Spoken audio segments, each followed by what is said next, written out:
Bismillahirrahmanirrahim. Assalamualaikum warahmatullahi wabarakatuh. Alhamdulillah wassalatu wassalam ala Rasulillah wa ala alihi wa man walah. Rabbi shrah li sadri wa yassir li amri wa hlul 'uqdatam min lisani yafqahu qawli. Subhanaka la ilma lana illa ma 'allamtana innaka antal alimul hakim. Amma ba'd.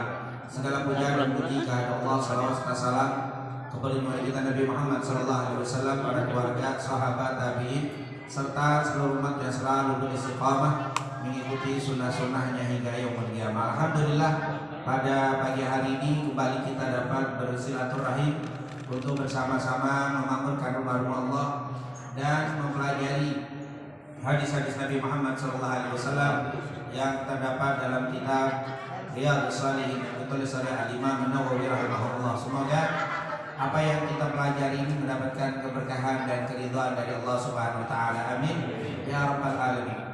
Kita masih berbicara tentang bab birrul walidain wa silaturahim. Yaitu bab tentang birrul walidain dan juga silaturahim. Yang alhamdulillah pada pekan lalu sudah kita bahas kalimat birrul walidain. Dan insya Allah kita semua memahami dan mengerti arti maksud birrul walidain.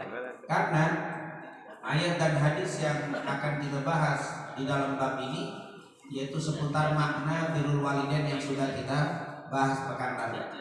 Dan seperti manhaj atau metode dari Al-Imam An-Nawawi rahimahullah di dalam kitabnya Riyadhus Shalihin, beliau sebelum menuliskan hadis-hadis yang berbicara tentang birrul walidain, beliau terlebih dahulu menuliskan ayat-ayat yang berkaitan dengan birrul walidain atau yang berkaitan dengan silaturahim. Ini sudah menjadi metode daripada Al-Imam An-Nawawi rahimahullah di dalam kitabnya Riyadhus Shalihin. Tentunya kita akan membaca secara singkat ayat-ayat yang terdapat di dalam bab birrul walidain dan silaturahim dalam kitab Riyadhus Shalihin. Yang pertama ayat yang ditulis adalah surat An-Nisa ayat 36. Di situ dikatakan Allah Ta'ala wa'budullaha wa la tusyriku bihi syai'an wa bil walidaini ihsana wa bidzil qurba wal yatama wal masakin wal jari dzil qurba wal jari junub was sahibil janbi wa ibnis sabil wa ma malakat aymanukum innallaha la yuhibbu kulla man kana mukhtalan fakhura. Ini sudah kita bahas pada pertemuan pembahasan tentang tetangga. Wal jari dzil qurba wal jari junub, ini sudah kita bahas. Ayat ini juga kita dapati di dalam bab apa itu hakul jar, yaitu tentang hakul jar yang kita sudah bahas. Kalau tidak salah di Musim Al-Ikhlas, kalau tidak salah tentang tetangga, ayat ini kita bahas. Oleh karena itu tidak kita singgung kecuali di kalimat ini. Wa'budullaha wa la tusyriku bihi syai'an wa bil walidaini ihsana. Dan sembahlah Allah wa la tusyriku bihi syai'an, dan jangan kamu melakukan kemusyrikan. Artinya kita ibadah dan jangan melakukan kemusyrikan kepada Allah Subhanahu wa taala. Dan memang masalah tauhid, menjaga ketauhidan dan menjauhi kemusyrikan ini adalah dakwah Rasul sallallahu alaihi wasallam yang luar biasa. Saat Nabi mendapatkan wahyu di usia 40 tahun itu, Rasul berdakwah di kota Mekah hampir 13 tahun. Dan selama 13 tahun periode Mekah itu, dakwah Nabi hanya tauhid. Dakwah Rasulullah SAW hanya tauhid, yaitu mengajak orang-orang hanya menyembah kepada Allah. Ikhrajul ibadi min ibadatil ibad ila ibadati rabbil ibad, yaitu mengajak orang untuk keluar dari penyembahan kepada makhluk kepada penyembahan yang menciptakan makhluk. Ikhrajul ibad min ibadatil ibad ila ibadati rabbil ibad. Dan dakwah Rasulullah SAW ini 13 tahun mengajak orang bertauhid kepada Allah. Oleh karena itu belajar tauhid merupakan pelajaran yang sangat-sangat penting untuk kita pelajari sebelum kita mempelajari ilmu-ilmu lainnya. Dan tauhid ini kalau rusak maka akan menyebabkan rusaknya semua ibadah. Ketika tauhid itu diiringi, dibarengi dengan kemusyrikan, maka rusaklah ibadah kita. Makanya di sini wa'budullaha wa la tusyriku bihi syai'an. Dan alhamdulillah ada juga hadis, nanti kalau kita belajar tentang tauhid, hadis riwayat Imam Muslim. Rasulullah SAW sebelum akhir hayatnya beliau mengatakan, wallahi aku tidak khawatir kepada kalian akan kemusyrikan, tetapi yang aku khawatirkan adalah kalian mencintai dunia. Jadi yang lebih ditekankan pada akhirnya Rasulullah mengkhawatirkan adalah apa? Dunia, hubbud dunia. Itu Rasulullah SAW lebih takut daripada tauhid. Oleh karena itu saat ini kita jangan terlalu berlebihan bicara tauhid terus sampai dunia tidak disinggung. Padahal banyak rusak tauhid gara-gara apa? Dunia. Ini urusan dunia.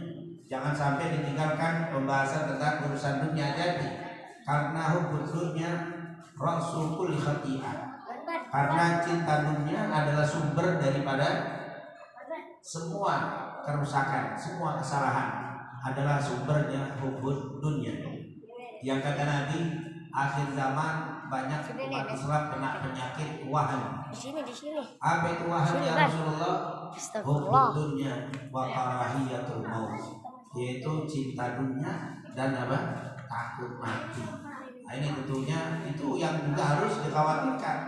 Karena ada saudara kita satu sisi tauhid dulu, tapi tidak pernah menyinggung tentang apa? Ini.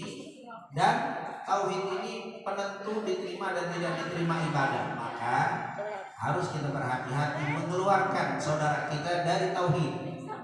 Tidak boleh kita kalimat syirik ini wala tusyriku bihi syai'an.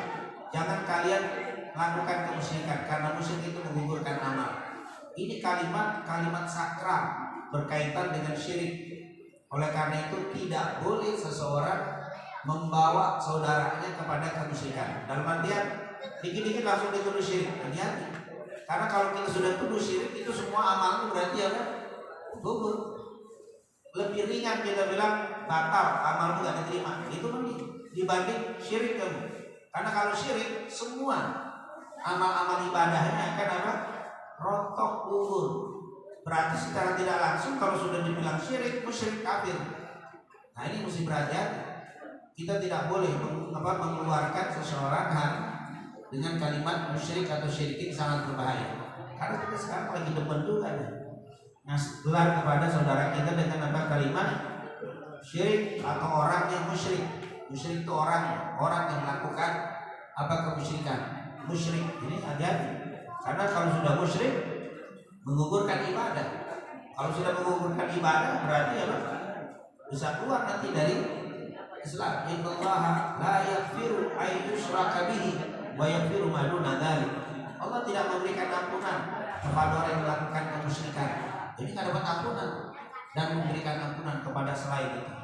Artinya kemusyrikan itu sangat-sangat apa? Besar. Seperti yang sudah saya jelaskan, kalau kita belajar tentang tauhid ini, yang bisa menjadikan seseorang musyrik, yang bisa menjadikan seseorang itu kafir, keluar dari Islam adalah i'tiqad, adalah keyakinan.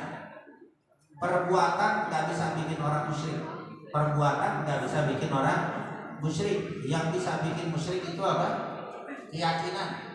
Karena keyakinan ada di dalam hati, sulit untuk kita lihat. Maka jangan gampang kita tuduh musyrik. Kenapa? Karena di hati orang tidak ada yang tahu apa. Bahkan kalau kita melihat seperti saya katakan, melihat ada orang tawaf di kuburan nggak boleh kita musyrik. Kuburan ditawaf. Ini wali dikubur, ditawaf. Tawaf di kuburan nggak boleh kita musyrik. Kelihatannya musyrik tapi nggak boleh musyrik. Kenapa Pak? Anda tawaf di kuburan. Saya tawaf ini bertawassul kepada Allah, semoga dengan tawafnya saya di kuburan wali Allah kabulkan hajat saya. Nggak musyrik itu, cuma salah. Saya disuruh tawaf di kuburan, tawaf di Ka'bah, cuma salah. Tapi nggak bisa dimusyrikin. Kenapa? Karena dia bilang saya tawaf, semoga dengan tawafnya saya di kuburan wali Allah kasih, Allah kabulin hajat saya. Berarti tetap mintanya kepada, berarti yakinnya Allah, bukan kepada wali. Cuma tawasulnya salah. Dia tawaf depan kuburan. Tapi kalau naik kapal musyrik, raka, cuma raka itu perbuatan. Yang ada itu perbuatan yang membuat musyrik gak musyrik. Ya kenapa Pak Anda tawaf depan kuburan? Wali itu yang ngabulin hajat saya. Saya minta sama si wali biar kesulitan saya diangkat. Ini baru kena etikotnya nih. Bisa musyrik. Kenapa etikot? Bukan gara-gara apa? Ada orang tawaf, orang umroh haji tawaf Ka'bah. Kenapa ada tawaf Ka'bah? Saya berharap dengan tawaf saya Allah ampuni dosa-dosa saya. Kenapa? Karena Rasul pernah bilang sampai tawaf sampai 7 kali itu Allah ampuni dosa. Saya tawaf biar Allah ampuni. Ini tauhid bagus. Ada yang tawaf. Kenapa ada tawaf? Saya tawaf biar Ka'bah mengampuni dosa saya. Yakinnya begitu. Sama-sama tawaf, musyrik kayak gitu nih. Jadi bukan tawafnya yang membuat dia apa? Musyrik, tapi apa? Keyakinan. Artinya hati. Nggak kelihatannya itu boleh jadi gambarannya kayak benar, tapi bisa nggak benar. Bisa nggak benar, bisa benar. Tergantung dari apa? Keyakinan. Tiba-tiba pulang dari situ ada seorang anak sedang sujud di depan ibu. Dibilang, kenapa Anda sujud di depan ibu? Penghormatan. Bagus. Birrul walidain. Kalau perlu cuci itu kaki ibu, minum tuh apa? Air mandi untuk kamu. Itu bagus. Tapi ada satu orang lain, kenapa dia sujud sama ibu? Ini Tuhan saya, Ustaz. Musyrik, sama-sama sujud tapi apa? Keyakinannya. Nah ini saya garis bawahi biar kita nggak gampang apa? Untuk musyrikin orang gara-gara kelihatan dohir. Sekarang kan masya Allah nih, bang. Kayaknya saya kagak puas kalau belum musyrikin orang. Nah, alhamdulillah nih hari saya udah musyrikin sama orang. Musyrik itu banget. Bahkan kalau dakwah musyrik kayak tasbih. Bahan Allah ini nggak musyrik. Ini kalimat isyarat. Kalimat orang Rasul dulu ngajak orang keluar dari musyrik. Sekarang kita gaya Nabi tapi ngeluarin orang musyrik, ngeluarin dari Islam. Nabi ngajak orang ke dalam Islam menghilangkan kemusyrikan. Sekarang teman ngeluarin dari Islam ngajak musyrik. Rasul Islam. Rasul la ilaha illallah musyrik udah. Ada satu kalimat musyrik. Sekarang baca la ilaha illallah 20 kali bisa musyrik. La ilaha illallah tahlil musyrik. Kalimat tahlil itu ratusan diucapin jadi musyrik. Di zaman Nabi kalimat tahlil sekali jadi mukmin. La ilaha illallah mukmin dia. Nanti kalau kita baca hadis Usama bin Zaid bin Harithah, Rasulullah SAW menegur Usama yang membunuh seorang yang mengucapkan la ilaha illallah padahal dia sudah terdesak dalam perang. Sudah mau dibunuh mengucapkan la ilaha illallah tetap dibunuh kata Rasul. Apakah kau sudah membelah dadanya wahai Usama sampai kau bunuh? Ya Rasul, dia mengucapkan la ilaha illallah supaya selamat. Cari selamat doang ya Rasul, bukan ikhlas. Apakah kamu sudah membelah dadanya wahai Usama sehingga kau bunuh orang itu? Artinya orang kafir mutlak kafir perang udah terdesak mengucapkan la ilaha illallah sekali nggak boleh dibunuh karena dia sudah beriman. Masalah hati jangan korusi. Kau tidak tahu isi hati apa orang. Sekali la ilaha illallah menjadi mukmin. Sekarang ratusan kali orang mengucapkan la ilaha illallah dimusyrikin. Ini bingung gitu. Ini bingung gitu kalimat apa? Dari mana ini? Nah itu tentunya mari. Memang tauhid itu penting dan jangan pernah melakukan kemusyrikan. Tapi karena ini penting dan sakral, jangan juga gampang memusyrikan orang. Setelah itu wabil walidain ihsan. Dan setelah Allah memerintahkan kepada kita untuk hanya ibadah kepadanya dan tidak melakukan kemusyrikan, wabil walidain ihsan. Dan terhadap orang tuamu berlakulah baik. Kata ulama ada yang menyoroti dari pakai harfu jarnya. Harfu jarnya itu bil walidain. Tidak wa alal walidaini wa ilal walidaini, tapi pakai bi wa bil walidaini. Ada para ulama yang menyoroti kalimat bi. Kenapa pakai bi enggak pakai wa alal walidaini ihsan? Wa ilal walidaini ihsan, tapi wa bil walidaini ihsan. Kata para ulama, bi ini harfu jar yang kalimatnya juga satu, bukan ala. Wa ala masih ada 3, masih ada 2, ila masih ada, tapi ini satu. Wabil walidaini ihsan. Kenapa? Itu menunjukkan biar kebaikan kamu itu khusus yang dekat banget dengan orang tua. Jadi bukan wa 'alal walidain atas orang tuamu berbuatlah baik, itu kalau wa 'alal walidain. Tapi kalau wabil dan dengan orang tuamu, maksudnya ini orang tuamu ini berbuat baiknya khusus dibanding sama orang lain.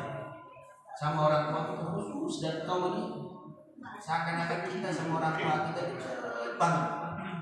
Nah, seperti dipisahi dengan kalimat tak saja, wabil walidaini, dan dengan orang tuamu yang sangat dekat, yang dekat ada denganmu itu ihsan, berbuatlah yang baik. Subhanallah, itu para ulama kenapa nggak wa'alal walidain? Hikmah tentang mbak itu sangat penting, karena mbak ini menunjukkan begitu dekatnya.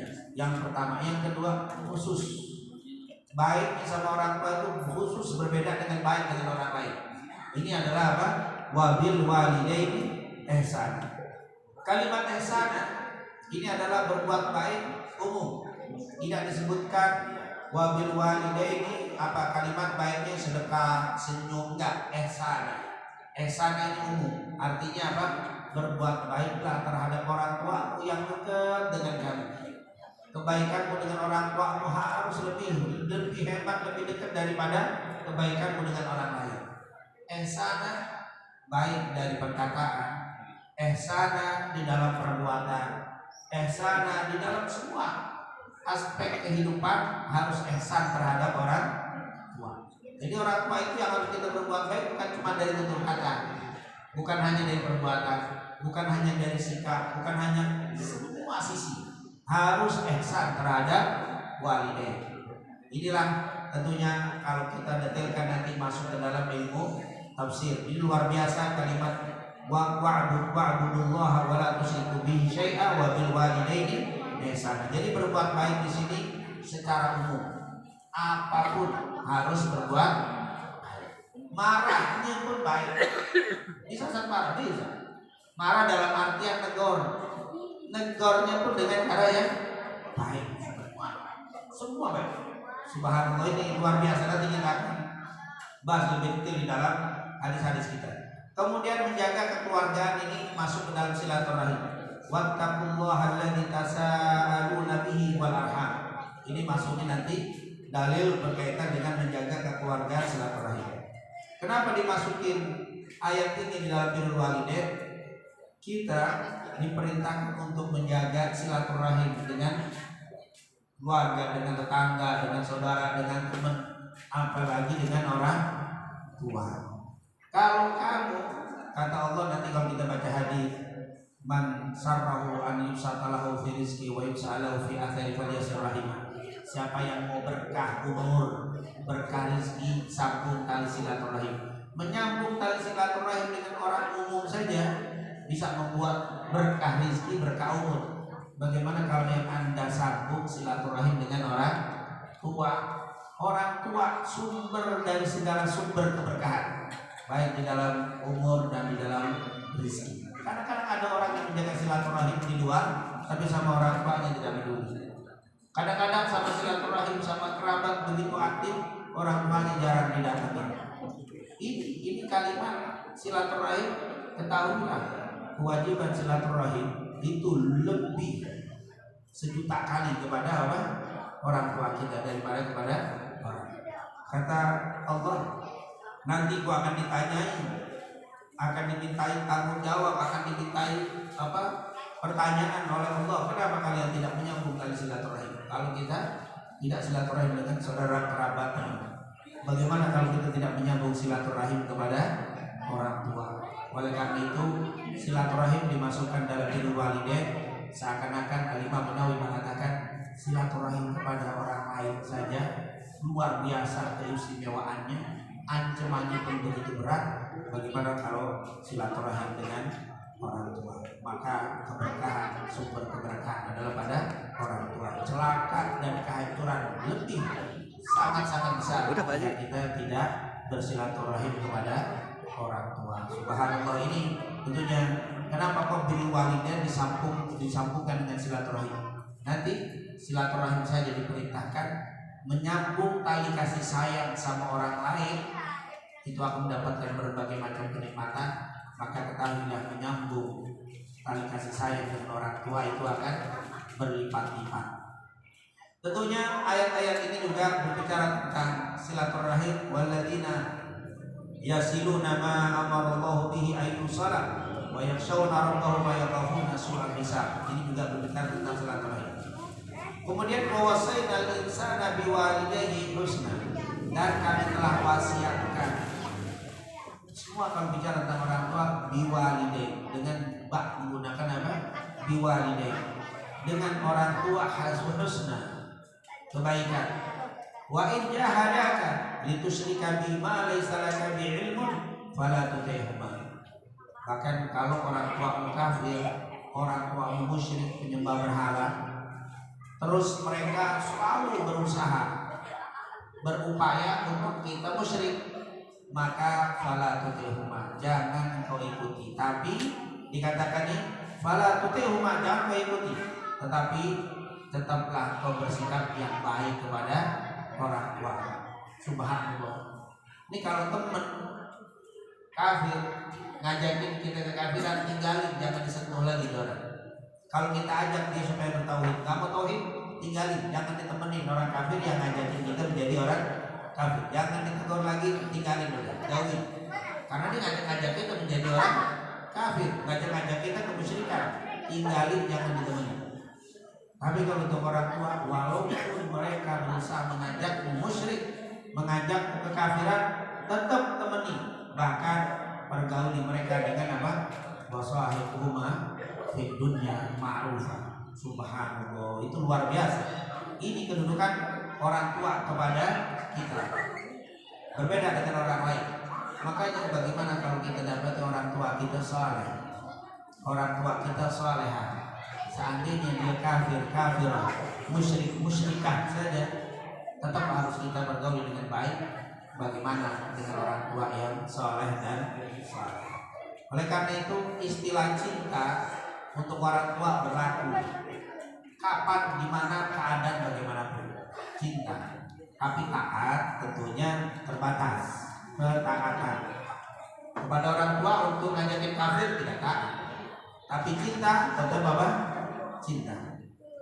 Ini merupakan luar biasa, cinta dan taat. Kalau dia soleh, solehah, muslim, muslimah, cinta dan taat. Tapi kalau dia kafir, musyrik, musyrikah, cinta tapi tidak taat dalam artian kalau ngajakin kekafiran. Tapi kalau urusan dunia, ambilin air, ambil, jangan bapak kafir masih diikutin. Ini kan di dalam urusan dunia, itu urusan ngambil air kan dunia, betul. Tapi kalau yang sudah berkaitan dengan kemusyrikan, ini air nih dari baptisan dikasih kita apa? Suruh mandi, suruh pakai baptisan, gimana taat apa nggak taat? Suruh minum, biasanya baptisan minum diapain tuh? Nah ini tentunya pokoknya berkaitan dengan agama, salah itu. Wa qadha rabbuka alla ta'budu illa iyyah, dan telah qadha ini amar wa hakama, telah ditetapkan, telah diperintahkan oleh Allah Subhanahu wa taala Tuhan untuk kalian tidak menyembah illa iyyah, kecuali hanya kepada Allah. Seperti tadi tauhid. Wa'budullaha wa la tusyriku bihi syai'an. Wa bil walidaini ihsana, dan terhadap orang tuamu hendaklah kau berbuat baik. Tapi di sini ada perbedaan. Ini ayatnya berbeda dengan sebelumnya. Apa dikatakan di sini? Imam ini saya lupa tuliskan di surat Al-Isra ya. Surat 23 dan 24. Imma yablughanna indakal kibar ahaduhuma aw kilahuma. Tetapi kalau memang di antara mereka ada yang sudah usia lanjut, baik keduanya atau salah seorang di antaranya, orang tua yang laki meninggal masih ada ibu tapi udah tua sekarang, atau keduanya bapak ibunya masih ada tapi sudah tua, maka di sini dikasih khusus oleh Allah. Kalau sudah mereka berusia lanjut, hati-hati, lebih lagi untuk berbuat apa? Ihsan. Waktu bapak ibu kita masih muda, wajib. Waktu bapak ibu kita sudah tua, lebih wajib lagi. Lebih hati, makanya dikasih khusus, dikasih kalimat kalau mereka sudah tua. Ada kalimat ini, kenapa? Sebenarnya birrul walidain umum, tapi disebutkan kalimat kalau sudah tua. Keduanya atau salah satunya Ini menunjukkan bahwa ini keadaan lebih khusus lagi. Kalau kita baik sama orang tua kita, kalau mereka sudah tua lebih lebih baik lagi. Subhanallah. Karena apa?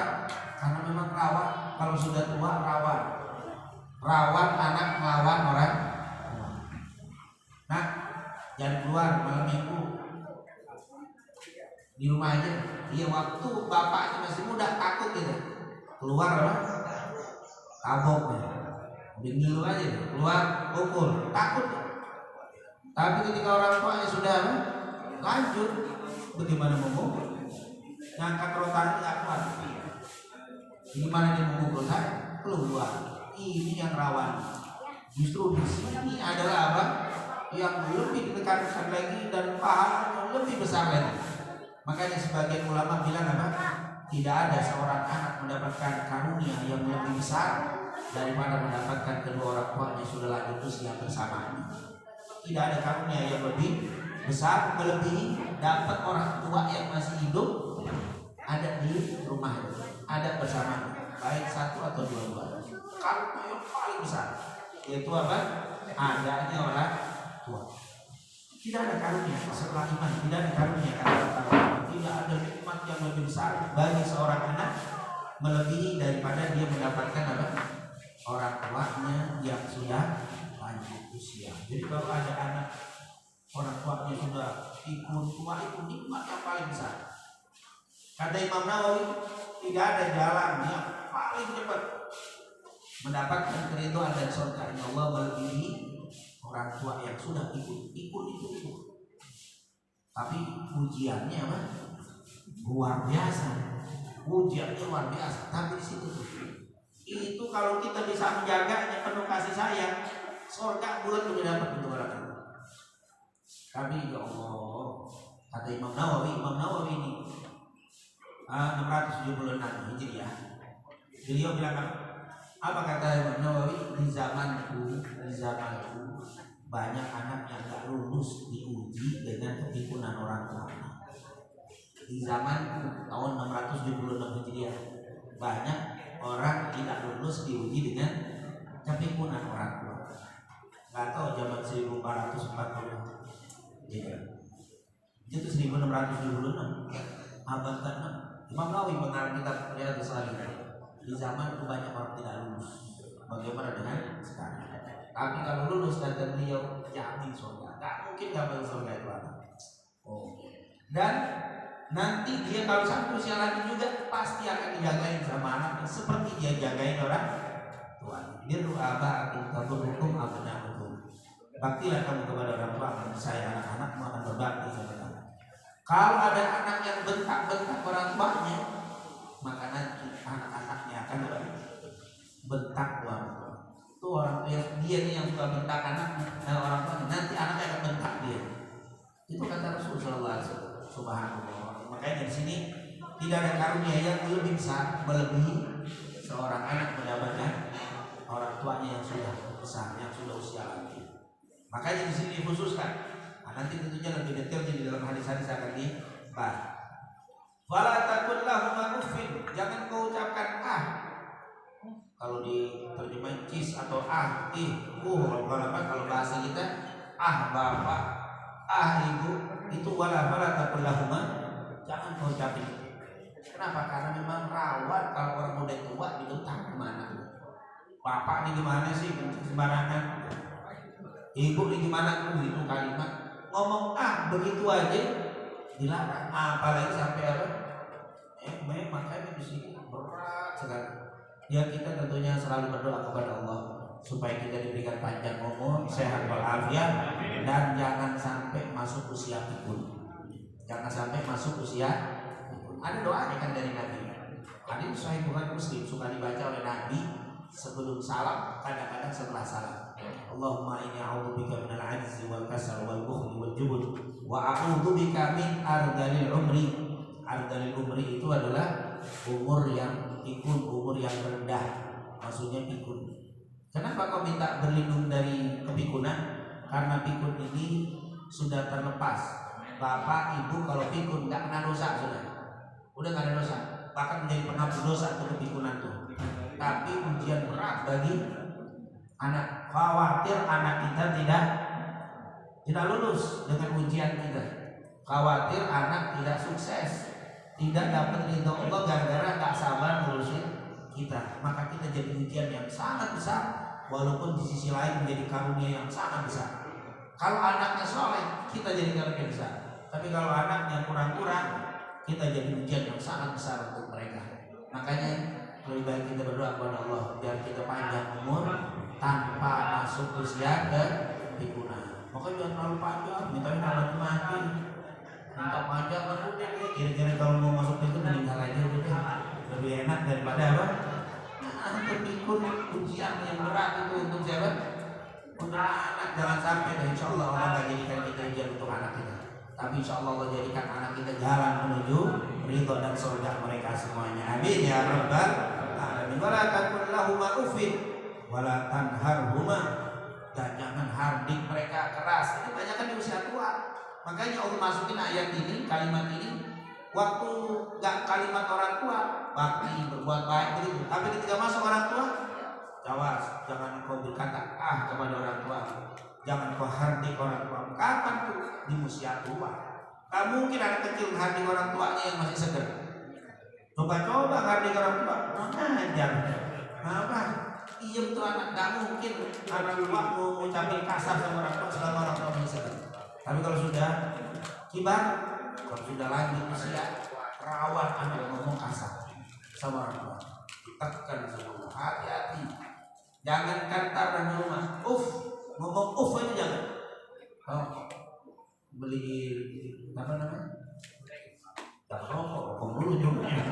Beli rokok yang berendam dulu tuan, rokok dulu. Beli bubur ayam, bapak. Tapi keluar juga, fit tuh. Bapak, jam segini masih. Tapi jalan terus ngomong, apalagi nggak jalannya itu masih kena ngomong, dia masih ngomong apa? Itu kalimat kecil tapi menunjukkan bata, menunjukkan kalau yang dengar bapaknya nggak suka kalimat pagi, tapi keluar terus jalan. Nah, tapi pagi ngomong itu kena itu. Wala takul lahuma uffin. Kan orang tahu deh, ya Allah, anak cuma keluar dengar saya ngomong. Tapi kalau masih segar, ini masih jajan ya, selesai ya Pak. Langsung dengerin ngomong deh, nggak bisa berani dia.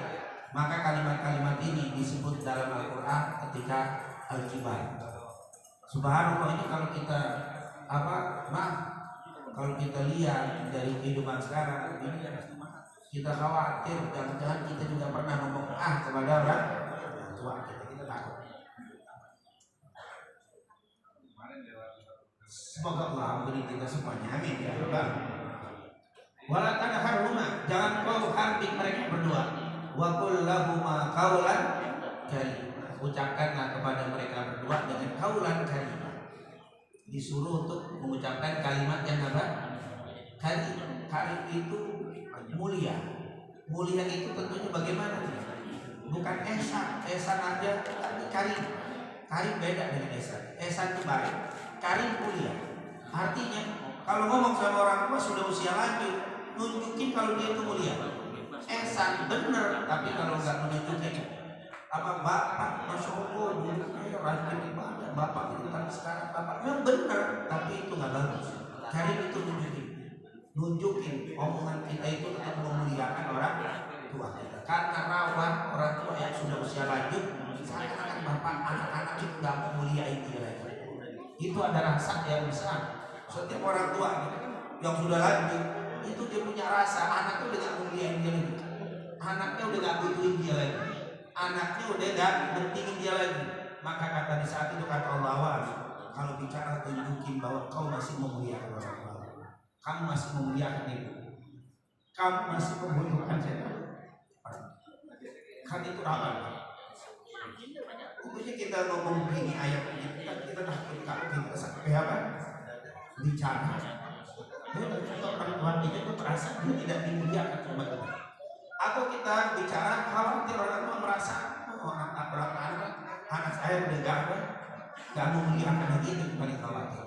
Itu akan masuk ke dalam kalimat apa? Hukum walidain, durhaka sama orang.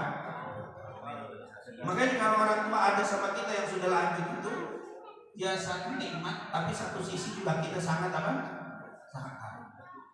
Dan ketika kita bicarain juga, kita takut ini terjadi kepada kita nanti kalau kita sudah, karena kita ini akan berjalan terus umurnya. Ya. Ada mungkin di sini yang gak jalan-jalan umurnya, masih muda dari zaman mukanya iya. Pak awet muda, bukan umurnya. Yang awet muda apa? Mukanya doang. Umur mah jalan terus. Antum tidak tahu siapa di antara kita yang masuk ke dalam usia tua. Dan kita tidak tahu siapa anak-anak yang bisa memuliakan kita terus seperti saat ini mereka memuliakan kita. Saat ini anak kita semua memuliakan kita karena kita bisa kerja, karena kita bisa menghasilkan uang, karena kita bisa bernasihat, karena kita bisa ngajak jalan, karena bisa. Tapi saat anda tua, ini harus tua. Tempat tidur, tempat tidur tidak bergerak, maaf kadang-kadang kencing di tempat, kadang-kadang buang air di tempat. Di situ dibutuhkan orang yang memuliakan kita, terutama anak-anak. Maka di sini dibilang wa qul lahum qawlan kariman. Tapi awas, jaga itu. Muliakan orang tua walaupun mereka sudah tidak bisa paham. Sekali lagi semoga Allah Subhanahu wa taala memberikan panjang umur kepada kita dalam sehat walafiat. Dan semoga Allah jauhkan kita dari usia kepikunan, dan semoga anak-anak kita semua dijadikan anak berbakti kepada kita semuanya. Amin ya rabbal alamin. Yang terakhir, wahfid lahuma janaha dhulli minar rahmah. Wahfid lahuma, dan apa sayapnya ini apa? Jangan dikepakkan. Ini kalau dikepak, kalau wahfid begini. Apa namanya? Kalau ngepak begini, ini kalau digini sayapnya wahfid lahuma janaha dhulli, tutup sayap dengan kerendahan diri, kerendahan hati terhadap kedua orang tua. Ini kenapa urusan orang tua dibawa-bawa burung ini? Burung, sayap ini ada burung. Ini ibarat, kalau kata para ulama, Allah Subhanahu wa taala memberikan amsal, memberikan contoh. Yaitu karena banyak kalimat amsal di dalam Al-Quran banyak. Di antaranya ini cerita tentang burung. Itu orang-orang Arab di zaman dulu, binatang yang paling banyak sekitar mereka adalah burung. Makanya hadis-hadis itu banyak cerita tentang burung. Seandainya kalian bertawakal seperti tawakalnya seekor burung yang keluar dalam keadaan tahdu himasal, dalam keadaan lapar, pulang dalam keadaan kenyang. Ibaratkan dengan kalimat apa? Burung. Itu banyak sekali kalimat itu. Intinya, ketika ada burung apa yang suka di padang pasir elang, burung elang itu banyak pada pasir. Burung elang yang gagah, ketemu burung dara. Itu burung dara juga banyak di Makkah Mukarramah, itu banyak dari zaman Rasulullah SAW. Makanya Nabi waktu masuk gua pun yang buat sarang itu adalah burung dara. Artinya banyak burung itu. Ketika burung elang itu berdiri dan ada burung dara atau burung yang tidak mempunyai kekuatan di depan burung elang, dia akan apa? Itu kincuk gitu tuh, enggak begini lagi, begini dia seperti seekor burung yang sudah tidak punya kekuatan, rendah di depan burung yang apa? Besar. Mereka itu burung kalau ini udah kecil deh ketika berada di depan. Begitulah kamu ketika berada di depan orang tua yang sudah usia lanjut. Tapi kalau burung tadi karena takut dipatung, takut dimakan, takut disakiti sama burung yang besar atau burung elang ini, maka kita ditambahin minar rahmah. Tapi kamu bukan karena takut sama orang tuamu kamu begitu, tapi karena kasih sayang, minar rahmah. Dikasih, kata para ulama, kalau tidak ada kalimat minar rahmah, boleh jadi karena takut, boleh jadi karena sekarang minar rahmah, sayang, bukan karena takut. Kalau kemarin saya begini di depan orang tua saya yang masih gagah karena takut nggak dikasih jajan. Ya Pak. Kalau nggak takut nggak dikasih apa? Bang jajan urusan. Kamu kesini, ya Pak. Takut dipukul sama orang tuanya. Tapi ketika sudah tua orang tuanya bukan takut itu, karena orang tua sudah nggak mampu lagi mukul kita. Orang tua kita nggak mampu lagi kasih jajan kita. Yang ada apa? Rahmat. Saya nunduk, karena sayang sama rahmah. Ini dikatakan subhanallah dengan kalimat apa? Minar rahmah, karena sayang, karena cinta. Itu yang diajarkan oleh Allah Subhanahu wa ta'ala. Jadi orang-orang kita ini, anak-anak kalau sudah ketemu sama orang tua yang sudah lanjut, bapak kepala kantor di luar sana, bapak jenderal mungkin di luar sana, bapak mungkin apa, satpam, bapak mungkin pamong raja, bapak mungkin semua presiden sekalipun, tapi di depan orang tua yang sudah tua harus nunduk, bukan karena takut. Kalau burung tadi karena takut, tapi ini dicatat dengan kalimat minar rahmah, karena kasih sayang. Oh, ini luar biasa. Inilah sikap terhadap orang tua yang sudah lanjut usia. Wakul, dan ucapkan Rabbirhamhuma kama rabbayani. Ya Allah, kasih sayang kedua orang tuaku seperti mereka masih sayangi kepada kami di waktu kami kecil. Subhanallah, ini adalah kalimat yang harus kita ucapkan untuk orang-orang tua kita. Sekali lagi, pembahasan ini besok baru kita masuk ke dalam hadis, karena saat ini kita baru membahas tentang muqaddimah ayat-ayat untuk apa? Orang tua. Tentunya ayat-ayat selain ini cukup banyak berbicara tentang orang tua, tapi Al-Imam An-Nawawi rahimahullah telah menyebutkan yang terlengkap, yang tersempurna bahasa kita itu yang mewakili ayat-ayat yang berbicara tentang orang tua. Ini adalah Imam An-Nawawi rahimahullah. Sekali lagi, semoga apa yang kita lakukan ini menjadi doa untuk kita semuanya, agar selalu kita diberikan panjang umur, sehat walafiat, diberikan keistiqomahan dan dijauhkan dari usia tua yang memasuki usia kepikunan.